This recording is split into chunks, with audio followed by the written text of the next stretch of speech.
Friends, இன்றைக்கி கருவாட்டு குழம்பு தான் வைக்க போகிறோம். கருவாட்டு குழம்புக்கு 150 கிராம் வெங்காயம் வெட்டி வச்சுருக்கேன். கருவேப்பிலை, ஒரு முருங்கைக்காய், உருளைக்கிழங்கு, ஒரு 5 பச்சை மிளகாய், தக்காளி ஒரு 150 கிராம், புளிக்கரைசல், கத்திரிக்காய், தேவையான அளவு உப்பு, குழம்பு மிளகாய்த்தூள், தாளிக்க வெந்தயமும் கடுகும். கருவாடு இப்போ க்ளீன் பண்ணிக்கலாம். இது சாலை கருவாடு. கருவாடு இப்போ கழுவிக்கலாம். கருவாடு கழுவியாச்சு. கருவாடில் மஞ்சப்பொடி போட்டிருக்கேன், அதான் கலர் சேஞ்சாக இருக்கும். இதே மாதிரி நம்ம மீன்லேயும் கருவாடுலேயும் மஞ்சத்தூள் போட்டு கழுவிக்கிட்டோம்னா கவுச்சி ஸ்மெல் இல்லாமல் இருக்கும். அதுக்கு தான்.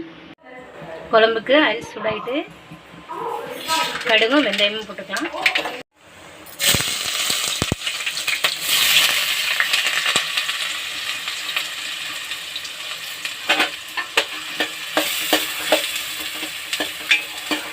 உப்பு சேர்த்துக்கலாம். கருவாட்டில் ஏற்கனவே உப்பு இருக்கும், நல்லா உப்பு குறைய சேர்த்துக்கலாம். மஞ்சத்தூள். வெங்காயம் நல்லா வதங்கட்டும். நல்லா வதங்கிட்டு தக்காளி சேர்த்துக்கலாம். தக்காளி பேஸ்ட்டை அரைச்சி வச்சுருக்கேன்.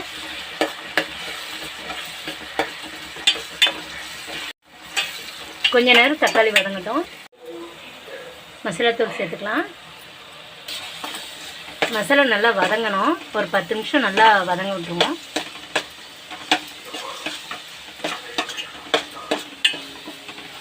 மசாலாலாம் நல்லா வதங்கிடுச்சு. இது கூடவே காய் சேர்த்துக்கலாம்.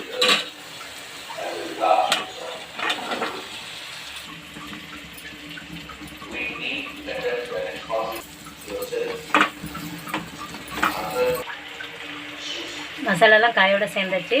இப்போ புளிக்கரைசலும் சேர்த்துக்கலாம். தேவையான அளவு தண்ணி ஊற்றிக்கலாம். இப்போ குழம்ப மூடி வச்சுக்கலாம். காய் நல்லா வேகட்டும்.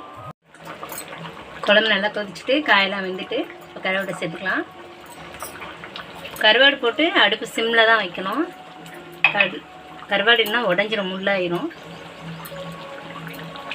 ஒரு 5 நிமிஷம் இருந்தால் போதும்.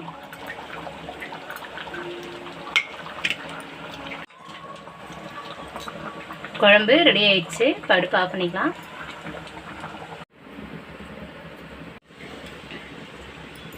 குழம்பு நல்லா எண்ணெய் பிரிஞ்சு நல்லா சூப்பராக வந்துட்டு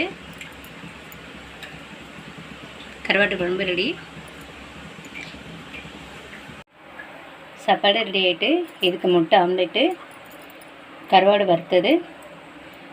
நீங்களே இதை வீட்டில் ட்ரை பண்ணி பாருங்கள். இந்த வீடியோ உங்களுக்கு பிடிச்சிருந்தா லைக் பண்ணுங்கள், ஷேர் பண்ணுங்கள், கமெண்ட் பண்ணுங்கள். மறக்காமல் எங்கள் சேனலை சப்ஸ்கிரைப் பண்ணிக்கோங்க. கூட இருக்க பெல் ஐக்கானை கிளிக் பண்ணிக்கோங்க. அப்போ தான் நாங்கள் போடுற ஒவ்வொரு வீடியோவும் தொடர்ந்து நோட்டிஃபிகேஷனாக வரும். இவ்வளோ நேரம் வீடியோ பார்த்ததுக்கு நன்றி. வணக்கம்.